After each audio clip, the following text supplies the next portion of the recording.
Hi, Darren. How are you? Find yourself there, Chef Marcus. I'm good. Can we, then on my end, we should lower it or? Okay, great. Thank you. Okay, you can hear me better now? Yeah, no, you sound great. You sound Thank you very much. Your day is going great there? absolutely, absolutely. Okay, wonderful. So I first want to ask you about your journey from being a chef to a restaurateur. What exactly was the step that it took from being a standout chef to actually owning restaurants beyond being a chef? Well, I think I've been cooking all my life, and I will always consider myself a restaurant worker. And more, the titles are, I started in the kitchen, but I will almost always work back of the house. But when you think about you work in a restaurant, you're really there to serve the customers and work with the staff. And when you own a restaurant, you really go back to those all of those aspects. And I felt as I evolved from a young line cook to a sous chef to a chef, I also wanted to evolve from being a chef to a restaurant owner. And I don't think you're ever ready. I think just it's a step that you take, and it's scary. Like anything new is scary, right? But if you're committed to evolving and improving, I think you learn also. I learned a ton by going from a line cook to a sous chef. I learned a ton from going from a restaurant chef to an owner, and I still think I'm evolving. End of the day, our customers is the people that tell us that are the most important for us and our staff, right? Between the staff and the customer, it guides you as an owner what to do and also what not to do. Right. Now, is there been a mentor or somebody that really instilled the business sense in you in order to become an owner and not just a chef?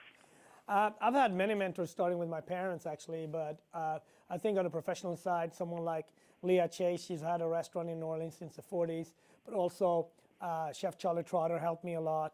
On the owner side, someone like Danny Meyer that has always made time for me, and when I have a lot of questions as a restaurateur, I asked Danny, but I also asked the people in my neighborhood. Harlem is a very vibrant neighborhood where entrepreneurship is a great reflection of how it looks, small business look in America. Sometimes owning a business can be very difficult. You go through challenges with the economy, not only the U.S. economy, but also your local economy.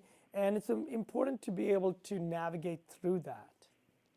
Right. Now, I used to live around the block from the Red Rooster right there on West 126th Street. Yeah. How is it that you guys knew that that was going to be one of the spots that was going to become the focal points of New York City?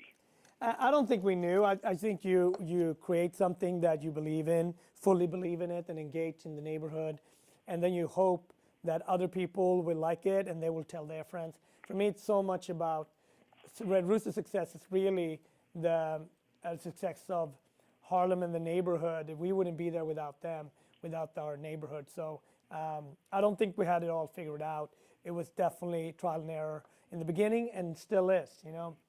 Darren, so what are you doing? What are you doing for Valentine's Day? Are you cooking? My wife is the chef of the two of us. Okay. But I understand that you, speaking of cooking of some sort, are working with Pure Leaf Tea at the moment? Yeah, I've had the great opportunity to work with Pure Leaf, and I'm here to introduce some really great recipes for Valentine's Day. Being a chef, you always look for great flavors and new flavor combination, and I'm really excited about this Pure Leaf collection that's all based around hibiscus. They're all, imagine you having herbal brewed tea, iced tea, that are caffeine-free and really flavor-forward, right? So hibiscus really comes in 3 flavors. So you have the hibiscus flavored with mango, you have the hibiscus flavored with peach and cherry. So in this cocktail that I poured a little gin, I have some thyme, I have some orange bitters and some cranberry bitters, and the hibiscus mango iced tea. We're going to give that a little shake. And we call it Valentine, and because we're actually putting fresh thyme into the cocktail, right? And that gives that beautiful floral note. Floral and hibiscus is something that chefs and bartenders look for constantly. It's one of the most trendiest items right now, but also one of the most delicious items. So I'm just going to put that thyme sprig right in there. Doesn't that look delicious?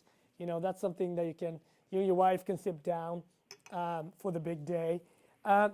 Also, cooking-wise, I'm searing some scallops, medium heat, salt and pepper, putting a little thyme and parsley into the pan.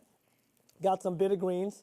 And then I'm going to create this pool of, this is hibiscus cherry iced tea, also beautiful flavored, right?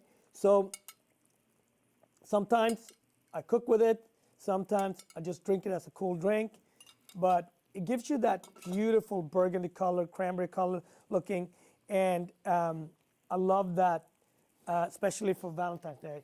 I'm going to sear the scallops, nice golden brown, going to flip them, right? And scallops are so easy to cook, you know, just a nice hot pan, salt, pepper, just like that. And then for crunch, we're actually going to add a little bit of nuts, can be hazelnuts, can be almonds, and then have some soaked cherries as well, and we soak them in hibiscus cherry iced tea, and then I'm going to put some parsley just for garnish. So that easily you could also have a super delicious, trendy, and romantic dish all in one, right? Doesn't that look good? Yeah, I've got some ideas now. And speaking of Pure Leaf, didn't you work with them previously a couple of years ago on the Mastercraft series? Yeah, Pure Leaf has been a great partner. They help us with so many different things, and I really love their iced teas, and also being a community partner and helped us with Harlem Meetup, our food festival that we have in May, that maybe you had a chance to go to when you lived on 126th Street. So yeah, having a great partner like Pure Leaf has been a lot of fun. And aside from working with Pure Leaf at the moment, what else are you working on? What can you tell me about? Yeah, I'm in the middle of filming my show No Passport Required that airs on Eater and on PBS. We really go into 6 cities and we'll look at that immigrant culture and what the culture has done for food in that city. So, you know, last year we went to places like Chicago and looked at Mexican American food, and Detroit to look at Arab American. This year we're doing a deep dive into Philadelphia, looking at Italian American, or Los Angeles, where we're looking at Armenian American. So being able to tell stories through food is something that I really love and appreciate, and hopefully the viewers enjoy it as well. Now, aside from food, can you tell me the last concert you attended for fun?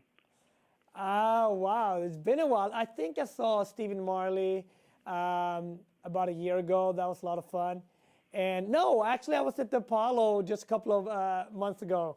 Apollos, they always keep me honest. They always make sure my wife and I come out.